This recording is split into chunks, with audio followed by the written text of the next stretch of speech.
I joked earlier that, we've kind of known each other for a while. But I Oh, looked, and according to Wikipedia, you have a master's in art education. I do, yes. That's awesome. That's so weird.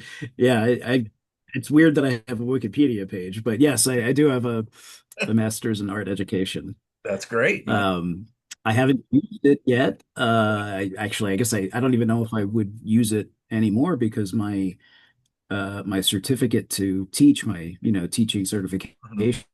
is now null and void. Yeah. So hopefully I don't have to use it at any point anyway, but Yeah. it's there, I guess, if I really need it. Great. Uh, I wanted to kind of start at the beginning. Wait, What is your earliest recollection of art? Whether it be, something that you did or something that you realized existed in one way, shape, or form.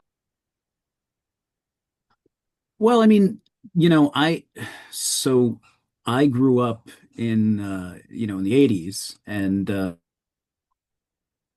first kind of exposure that I remember having to art was basically the cartoons that I was watching at the time. So, I was really big into He-Man and Thundercats and She-Ra and G.I. Joe and my earliest drawings that I actually remember doing uh were done kind of those characters. My dad, my mom and dad would tape episodes of those shows, and I would kind of just like sit there, and have them playing or whatever, and I would press pause on the VCR when it came to a certain cell or shot or screen or whatever that I really vibed with, and I would just kind of sit there with a piece of paper and pencil, and I would just kind of try to draw what I saw. So it really started with that stuff more than anything. I mean, soon after, I think I kind of discovered my dad's baseball card collection, or what was left of his baseball card collection from when he was a kid, and that kind of changed things a bit. But yeah, I like to tell people it like really started with He-Man. He Oh, was like the first guy. a good first guy to have. Um, I mean, yeah, yeah, why not? I mean, it's funny. I look back on it and I'm like, what, maybe the whole idea of, kind of like a sword and sorcery kind of thing. I don't know. I don't know yeah, what it was. But for whatever reason, a heroic, muscular guy, stuck with you. um, with really tan skin and blonde hair and The and blonde furry definitely underpants haircut. just made sense to me. So Yeah, yeah. you I said, mean, I don't know what it says about me, but whatever. well, I think it says that you grew up in the 80s because that was huge. Yeah, that's fair. That's fair. All of those cartoons. Um, Yeah. you said you discovered your what was left of your dad's baseball card collection. Was that your earliest memory of baseball? I don't know, I don't really know what came first because my mother and father had told me that they were taking me to games when I was I want to say like 6 or 9 months old, which obviously, I don't remember. I Yeah. don't really know why they were taking me to games 6 to 9 months old, but whatever. Um, but yeah, certainly when we were little, or when I was little, I remember going to games at Yankee Stadium. I just don't remember whether that came before discovering my dad's card collection or not. I feel like it must have been around the same time because when I discovered his cards, I must have understood that there was something important about them, to him. So, if uh, he would tell me about, his heroes growing up, the Mickey Mantles and Yogi Berras and Whitey Fords Mhm. of the world. And I guess I guess seeing the cards in his binder, like I made that connection. I must have made that connection that those were his heroes. Those were Yeah. the people that he was talking about. Um, So yeah, it must have happened at around the same time. I really wish that I had some sort of record of the games that we had gone to when I was little. That actually uh, would have helped. But but I definitely know that I went to a lot. So Yeah. Yankee fan, right? yeah, so yeah, my my mom was a Dodgers fan, and my dad was a Yankees and got married, and they've been happily married for over 50 years. That's awesome. So, things can actually work out like that. Yeah. So I kind of grew up, kind of learning about the team's history, but also learning a bit about the Dodgers, both from my mother and her brother, who is older, and has like very vivid memories of going to Ebbets Field with my grandfather and stuff like that. So uh, I feel like I was well schooled in the history of both teams. I mean, as well schooled as like a 5 or 6 year old kid could Yeah, be. well versed in the history. Um, one, Right, right, right. I said that I had gone and did a little bit of research, and I looked at again at some of your artwork, and I think when you posted it, you had said that that was your first baseball piece, and it was very um, impressionistic almost in the quality of the brushstrokes and everything. I think you said it was at your parents' house in Florida. Um, when you look at Oh that yeah, yeah, when yeah. you look at that piece now, what do you feel? Does it invoke a certain feeling within you, or do you see flaws in it, or is it kind of a cornerstone of your voyage as an artist? Oh man. I mean, I mean, I look at it and all I see are the flaws. Even stuff now that goes back a couple of years, I can kind of look back on it and see mostly, just the flaws. But in that, in like that particular painting, uh, I know that it was kind of a big stepping stone for me, and I know that uh, it came from a place of love, Mhm. uh, in that, I was trying to paint Mickey Mantle because, he was my dad's Yeah, favorite player. And, I wanted to kind of get it totally right, historically and otherwise, make a nice painting. Um, but I wasn't thinking that, okay, I'm going to do this painting and this is the start of something grand. It just kind of ended up being that way, thankfully. But yeah, I mean, it's still every time I go down there to visit them, we go down there like once a year, maybe twice a year yeah, sometimes, and I'll look at it on the wall and I'll just think, oh my God, just give me like a couple hours with that thing. I'd love to fix it up, like this is wrong, like that's wrong. I should have totally done this different, and uh, but I at least I can just kind of leave it be, even though I want to kind of fix it up completely. I can just leave it be and just say, okay, this was kind of a prehistoric period that kind of set things in motion, and I don't have to change it. It doesn't have to be up to whatever my standards are now. yeah, But yeah, as as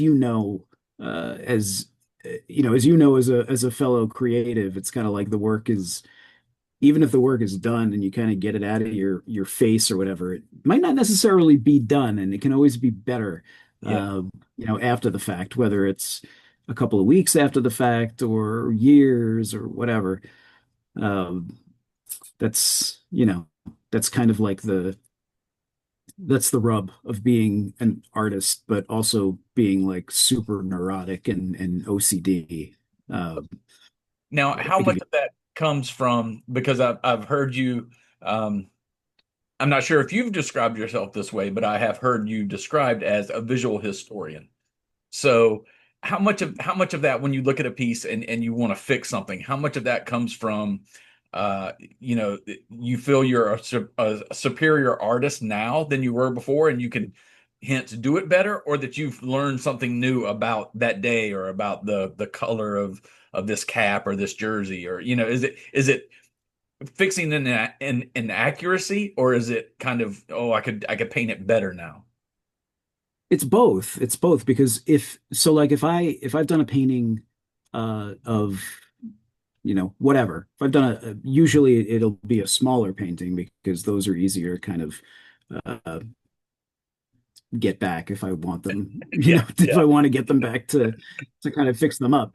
Yeah, usually it's like because of some historical inaccuracy, something uh, that I discovered I had originally done wrong, whether through that's my own research or something that, somebody shares with me. I can contact the client and, kind of explain that I'm kind of crazy and I would love to kind of fix this. Can you, I'll pay for shipping. Can you yeah. facilitate that? Um, but no, there are some times like I have a client right now who he's supposed to send me two paintings back, these two smaller portraits that I did a long time ago. And there's nothing inaccurate about how they were portrayed. I just think that uh, I I just think that I could improve. Like if I had a couple hours with each one, like I could just make it a lot better. Mhm. And it would make me feel, happier about A weight off how your they're shoulders. presented. Yeah, yeah. It's just, that stuff is always out there. Yeah, And there are a couple of paintings that are still out there are uh that have like a few tiny historical inaccuracies, and I can't really get them back. Not that I can't get them back, but I don't want to put that in motion because they're very large paintings, yeah, and getting them back would cost a lot of money, so much. just on shipping and then shipping it back. And it's like, okay, it's a mistake or whatever that no one is going to pick out, or hopefully no one's going to pick out. Um, and I'll have to live with it. So it's uh it's unfortunate when that happens, but it does happen. Well, that leads me to my next question. I know, uh, just from following you on social media, you tend to kind of, I guess for lack of a better word, rotate between different pieces. You don't Yeah. you don't go from start to finish on a painting and then start another one. Uh, how do you judge for yourself like what you're going to work on and how long you're going to work on something? Is it just kind of an innate, like you do it until it stops feeling good, or like what? How do you decide when to go move to something else? That's a good question. It it varies. It might depend on kind of the client. Like I have a couple of clients. I have like this one client who has a lot of pieces of mine, and uh he's he's very well to do, and I kind of like know when I'm starting a piece of his, it's kind of like I want to get through it as quick as possible because I want him to be happy, and Yeah, I don't want him to be impatient or anything like that. uh but yeah, I mean, other times I can work on a painting, and uh let's say I put a couple of days into it and I might just need a break. Mentally, I might need a break from the painting, yeah, or I might need a break from it because it needs a day or two for you know for the oil paint to dry, to set. uh sometimes you know uh sometimes I might just kind of get inspired by something else that I'm looking at, and I might want to like start something completely new just because I want to get it rolling and get it uh begun. And it's like I'm a little what's the word? Uh it's like a little like ADHD, I guess, where I have to just kind of jump around, and my attention is kind of taken away from me pretty quickly. So it does require a bit of requires a bit of fortitude, like mental fortitude to kind of stick with one thing for as Yeah. long as I need to stick with it. Uh, but even like there's some paintings like in the background here that are, they're not commissions from anyone, but they're just things that I wanted to get started and get going. And I want to get back to them, but it's like I don't have to get back to them because no one commissioned it, so there's no Yeah. rush. But at the same time, it's kind of like, well, I want to get it done so I can, put it up on my website or whatever Yeah. and have a Yeah. record of it and blah blah blah. So yeah, I'm kind of all over the place, but I know that other artists are able to kind of just work on one piece at a time. Mm. Uh, I can't do that. I wish I could, but You um, always oil paints? yeah. Okay. Yeah, always oil paints. That's the medium that I really feel most comfortable in. Originally, I think when I first started to learn how to paint, I was, using water-based mediums, whether it was kind of watercolor or acrylic, but it never kind of took hold. I switched to oil paints when I first started going to art school, and I haven't really looked back or tried anything Yeah. since. So, all of your work is so realistic. Um, I can't tell you how many times I've shown my wife one of your paintings and she's like, "Oh, I've never seen that photo." And I'm like, "No, it's not a photo. It's one of Greg's paintings." Um, do you ever do you ever get a yearning to maybe try a different style or try a different subject? I know you have done some musicians or you've done some football or basketball. But do you ever want to try something else? Or are you kind of stuck in your niche? But I'm really happy doing what I do, kind of the way I do it. There have been times when I've wanted to kind of approach things a little bit differently, whether I've wanted to kind of loosen up and kind of maybe be a bit more expressionistic with brush strokes or stuff like that. But it just, the style is kind of dictated by um it sounds kind of cheesy, but it's kind of dictated by something within. I Mm, think it's because, by nature, I think I'm pretty anal when it comes to, I guess, art in general. yeah, And for whatever reason, working like that, like that's the outlet uh, for that anal quality. So it almost feels like if I was doing it in a different style, I feel like it would seem a little bit disingenuous, if that makes sense. yeah. I just wouldn't feel right. Hmm. Okay, so you have painted Mickey Mantle a number of times. Yes. You have painted Babe Ruth a number of times. And I think anyone who follows you closely will know that you're a fan of the Grateful Dead. Now, I looked up uh, Yes. the Grateful Dead during their career played the song China Cat Sunflower some 566 times. They played the song Playing in the Band Okay. some 642 times. Uh, it's a little bit of an apples to oranges comparison because you're not usually painting the same exact thing, the same exact scene, but Right.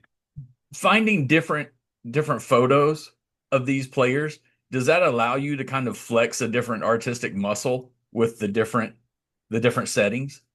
Much like how the Dead would play those songs and do it in a different way, slightly different way, or change something up. Are you able to bring that to your paintings by doing a Mickey Mantle from 53 as opposed to one from 62 or something?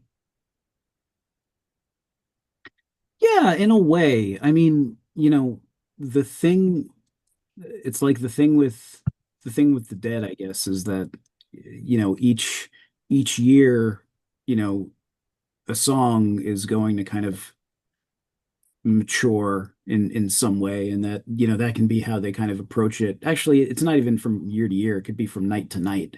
How they're just kind of exploring different ideas. uh but you still kind of have the basis of the song. In their case, it's kind of like, the same kind of structure for the most part, unless they're like really getting out there. But the rest of it is kind of improvisational and very free-formed. I think with me, I kind of, I enjoy painting Mickey Mantle, and Babe Ruth and people like that, a lot. And I like being able to paint them from different eras, and usually, based on photography that people haven't necessarily seen, or maybe don't know as well as other photographs. Um, and I mean that's kind of a way of bringing, I don't know if it brings a different kind of artistry to it, but I kind of consider it important for me to kind of not go to the same, you know, five images of Mickey Mantle that everybody knows. Yeah. Like that gets kind of boring to me. So I like being able to find stuff that people haven't seen, Mhm. and kind of presenting it to them in a new way. Uh, but I guess there's, at least, as far as my painting goes, there's a lot less uh, improvisation, I guess. There- and certainly less, psychedelics, because I'm not using any of those while I work. His own man. Yeah, not that there's anything wrong with that, for anyone who does that, that's totally cool. I But just had to try and somehow get the dead in there in a somewhat logical fashion. Uh, no, that works. I appreciate it. we could probably sit here all night and listen and talk about just the dead, but I'm trying to keep it on topic. That's on topic for me, though. That's important stuff. Um, it's funny because you were talking about, the brush strokes and things like that. And I mentioned, showing my wife, images of your paintings on my phone or online on the computer. And it's funny because I've actually had the fortune of seeing a couple of your paintings in person. Uh, That's right. and the brush strokes are there. You don't always see them because of the compression that happens when you put them online.